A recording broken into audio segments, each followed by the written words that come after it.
Hey, welcome back to How to Barbecue Right. I'm Malcolm Reed. Today I'm going to show you how to cook ribs that I like to eat. I've got a couple racks of St. Louis cut ribs that I'm going to season, get in the drum pit, some good hickory, some good cherry smoke. There's all kinds of ways to do ribs. I got a bunch of recipes on my channel, but of all of them, this is my absolute favorite way, and I'm calling them Malcom Style Ribs. Let's get to cooking. So I had these St. Louis cut ribs in the freezer, and I took them out yesterday, put them in the fridge, and just let them thaw out overnight. Took them out of the cryovac this morning, blotted some excess moisture off. Now we're gonna get them prepped up, ready for the pit. And the first thing I'm gonna do is use a paper towel and pull this membrane off the back. It's real easy to do. That paper towel helps you to grip it. And if it tears on you, don't worry about it. We're eating these ribs. It's sitting, it isn't real serious that you get it all, but you just wanna get the majority of it. Now, a lot of times the ribs will be fatty. They'll have a little excess fat on them that you wanna take off. A little bit of flat meat here. I usually go ahead and knock that off. If there's anything kind of hanging on the edges, it's gonna cook a little bit more done than you want, I'll go ahead and just square it off. But, the back of these, if there's some excess fat, you can take it off. I'm not gonna get crazy with them though, because I want some of that fat to cook. I like the fat. That side's pretty good. We'll look at the top side, the meat side. I don't see a whole lot. We've got a little bit of extra fat down in here that we can knock down just a little bit. It'll make it get a little bit more bark on it, get a little bit of that surface area exposed. But like I said, I like some of that fat, so I'm gonna leave some of it. That's about all I'm gonna do to this rack. Pull the other one over here, get a fresh paper towel. We're gonna do the same thing. Just go to one of the bigger ends by the wide bones, pull it from the corner, and just slowly work your way across the slab. It's kind of thin on this end. I know that's gonna overcook, so I'm just gonna square it off. Flap's not bad on this one, so I'm gonna leave that. There's not much fat on this end. I might knock just a little off here. That's it for the trim. I didn't get super aggressive. These are big, meaty ribs. That's all I'm gonna do to them. Now we're ready to get some seasoning on them. The first thing when I'm eating ribs, I want some savoriness. Salt, pepper, garlic, those are the notes that I think of. All that's in my AP seasoning. Heck, I've even just used salt, pepper, and garlic a little at a time. But I'm just gonna go, nice light coat on the backside, flip them over. Same thing on the meat side. Just want that salt, pepper, and garlic to come through. Start working on that meat, sweating it down. And I like to let them set about 15 minutes before I apply any other seasoning to them. So I'm just gonna let them hang out here on the cutting board. Pat it in a little bit, time at 15 minutes, we'll come back, finish the seasoning.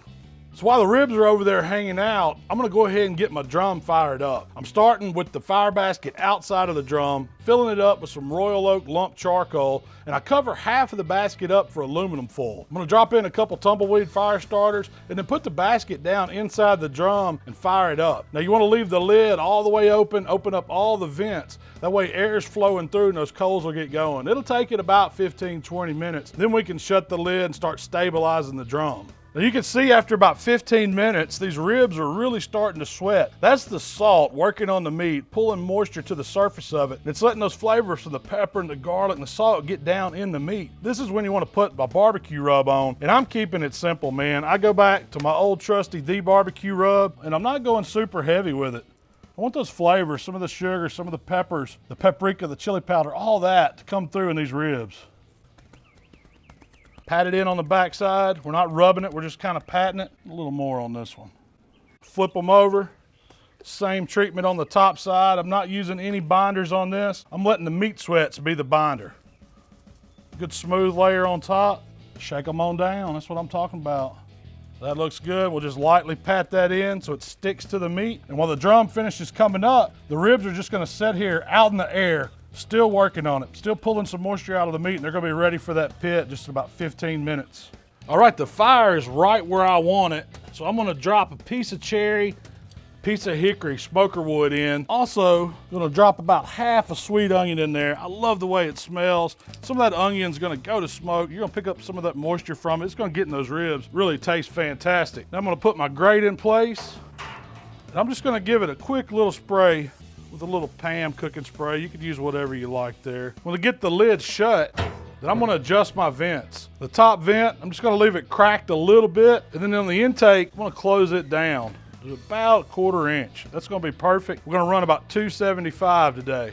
So the grill's setting at 275. That's right where I want it. I'm gonna get these ribs on the rack, kind of bunch them up a little bit because they're gonna cook just how we put them on here.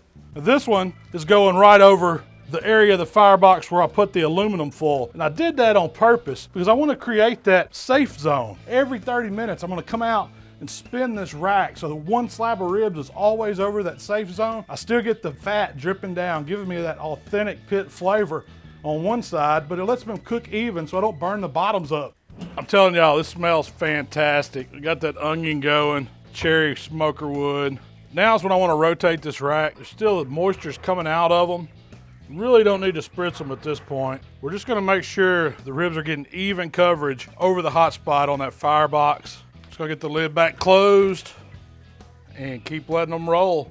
Another 30 minutes, we'll come out and look at them, see if they need spritzing, rotate them again.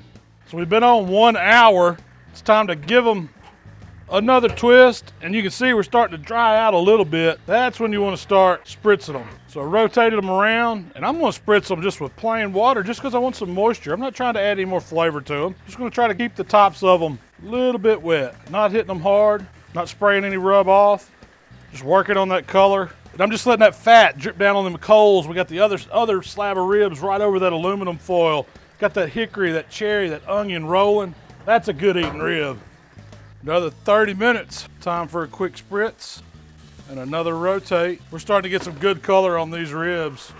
I want them to go about 30 more minutes. It'll be time to get them tender. Looking good though. Fire's doing exactly what I want it to do. Maintaining at 275. You can see underneath them, cooking perfect, not getting too dark because we're spinning that rack. All right, now you can see these ribs, the rub is really cooked on them. They've got a beautiful color. That's what you want them to look like when it's time to wrap them. The back side of them looks great. It's not all burnt up. The rub's cooked on them as well. We're gonna get them over to the cutting board, show you how I wrap these Malcom Style ribs.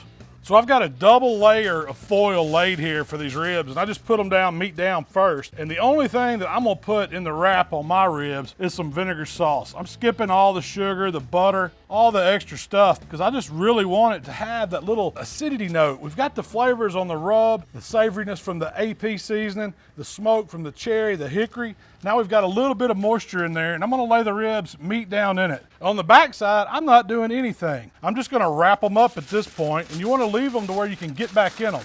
So bring the foil over. You wanna do 2 layers, and then just fold the ends one time over.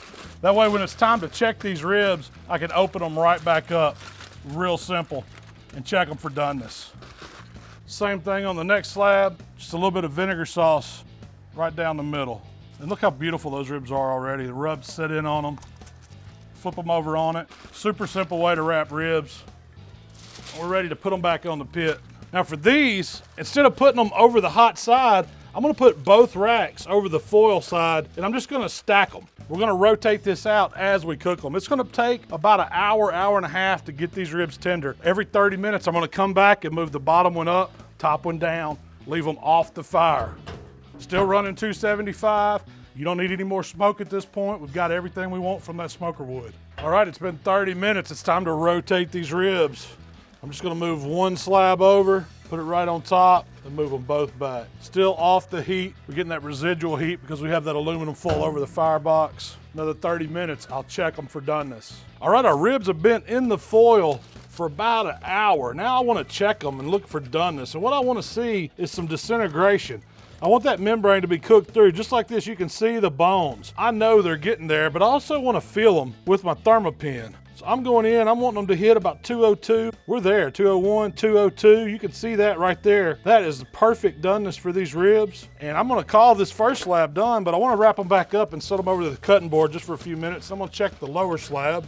You can tell how they're sagging a little bit. That means that rib's tender. There's all kinds of tests, but it's always best to check with that thermopin. Well, let's see what the second slab looks like. Same thing, we've got some disintegration. It's looking fantastic. Let's check it. Temperature's where I want it, 202. Hey, we're done cooking. We can close these ribs up, get them off the pit, get them back over to the cutting board. I'm gonna close the lid on that drum so the temp don't spike. We're gonna keep it rolling. We're gonna rest these ribs for just a few minutes, show you how I like to glaze them. So I'm gonna show you how I wanna finish these ribs. First, I'm gonna make some little full boat. And this is gonna make transferring them back to the grill really easy. All I've done is pulled off some aluminum foil, and I'm just gonna double it over and then fold it up to where it's almost like a little tray. I just kind of make an edge, fold it up, and then bring the corners in. Still keep a lip, and I'll just fold it over and kind of tuck it in to where it stays up on its own. Same thing for this side. I'm gonna fold it over and up. And I've got a full tray now that I can put these ribs in. So now our ribs have rested just about 10 minutes. That's all they need. Lets them cool down, lets them lock up a little bit. And I'm gonna transfer them over to our full rack. Just wanna kind of let them drain off. You can still pick them up. They're firm enough. Now look how good these ribs look. They're beautiful just like this. But I'm gonna show you how I'm gonna make a muddy rib. The sauces I'm gonna use is a 50-50 blend of my vinegar and barbecue sauce. I'm just gonna eyeball it, probably about 3/4 cup of each. Use a little basting brush to kind of stir it up. And then I wanna put a light coat on top of our ribs here. I'm not going super heavy. It's not a heavily glazed or heavily sauced rib, but it's gonna have a good texture of barbecue sauce, the tanginess of the vinegar, and I'm gonna finish it off with a little more dry rub. Kind of gets the best of both worlds. And for eating ribs, you're not gonna beat them.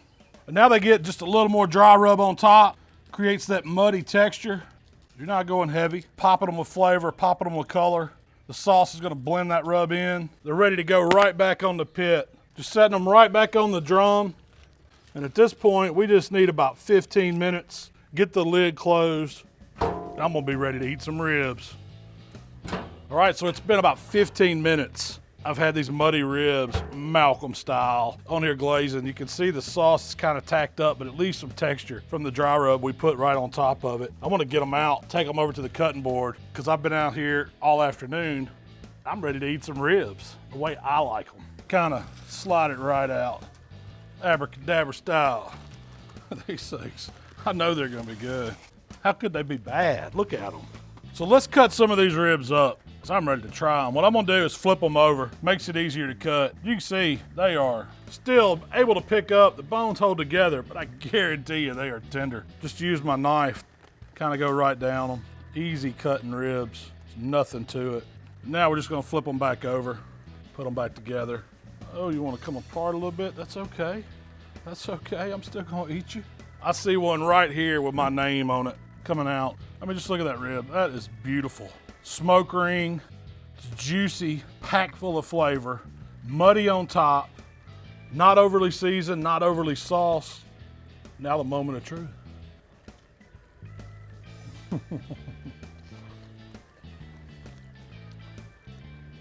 Melts in your mouth. They're fatty, cooked perfect all the way through. When I cook ribs for me to eat, I can do the whole slab of these. Shell and Michael can have this one. I'm gonna take these for dinner tonight. That's a fine eating rib. Bones coming off clean. And the flavor that Gateway Drum gives ribs is just as authentic pit barbecue as you can get. I mean, the meat drips down on the hot coals. You got the hickory smoke, you got the cherry. Gives it all that flavor to go with the rubs and the sauce. I mean, it's really easy to cook. Cut them up, and you got the best eating ribs you'll ever have. You heard it from me. I've done ribs a lot of ways, but this Malcom style rib is it's my favorite way. It just doesn't get any better. Hey, I gotta wrap this thing up today because I gotta finish this rack of ribs. If y'all like what we're doing, subscribe to the channel. You can find us on Facebook, Instagram, Twitter. Shell and I are gonna be talking about these Malcom ribs on our weekly podcast this Friday and all kinds of other delicious stuff we've got going on. Y'all check that podcast out. We'll see you next time. This is pandemonium.